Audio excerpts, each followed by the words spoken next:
ఒక చిన్న గ్రామంలో అనుశ్రీ అనే 8 ఏళ్ల చిన్నారి ఉండేది. ఆమెకు ప్రకృతి అంటే చాలా ఇష్టం. చెట్లు, పక్షులు, చిన్న జంతువులు ఇవన్నీ ఆమెను ఆకర్షించేవి. వేసవి సెలవులు వచ్చినప్పుడు అనుశ్రీ తన అమ్మమ్మ ఊరికి వెళ్ళింది. అక్కడ పొలాలు, చెట్లు, పచ్చని గడ్డి అన్నీ చూసి ఆమె ఎంతో ఆనందించింది. ఒకరోజు ఉదయాన్నే అనుశ్రీ ఊరి చివర ఉన్న చిన్న అడవికి వెళ్ళింది.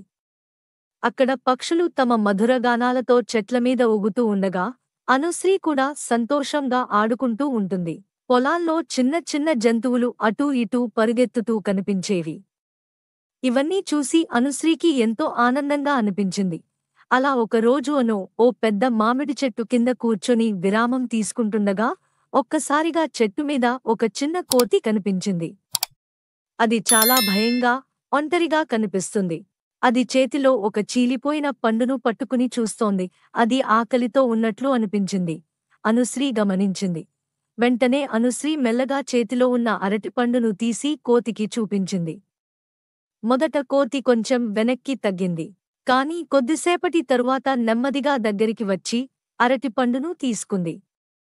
కోతి ఆనందంగా కొంతకాలం తన తోక ఊపుతూ చెట్టు కొమ్మ మీదే కూర్చొని అనుశ్రీ అడవిలోని పక్షులు, జంతువులతో ఆడుకోవడం గమనిస్తూ ఉండిపోయింది. కొన్ని రోజుల తరువాత కోతి అనుశ్రీని పూర్తిగా నమ్మింది.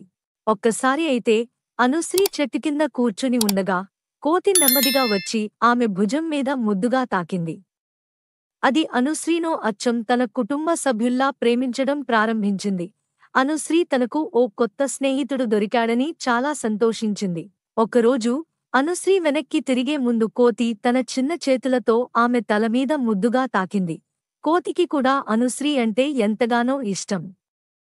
వాళ్ళిద్దరూ రోజూ కలుసుకుని ఇతర పక్షులు, జంతువులతో ఆటలు ఆడుతూ, సరదాగా గడుపుతూ స్నేహాన్ని బలపరుచుకుంటూ వెళ్లారు. తరువాత అనుశ్రీ తన ఊరు వెళ్లిన తర్వాత కూడా అడవిలో పక్షులు, జంతువులతో ఆడుకోవడం, కోతితో స్నేహం చేయడం ఇవన్నీ రోజూ తలచుకుని సంతోషంగా తన జీవితాన్ని గడుపుతూ ఉంటుంది. ఇదేనండి ఈరోజు షార్ట్ స్టోరీ. నచ్చితే లైక్ చేయండి, షేర్ చేయండి, సబ్స్క్రైబ్ చేసుకోండి. Thank you all.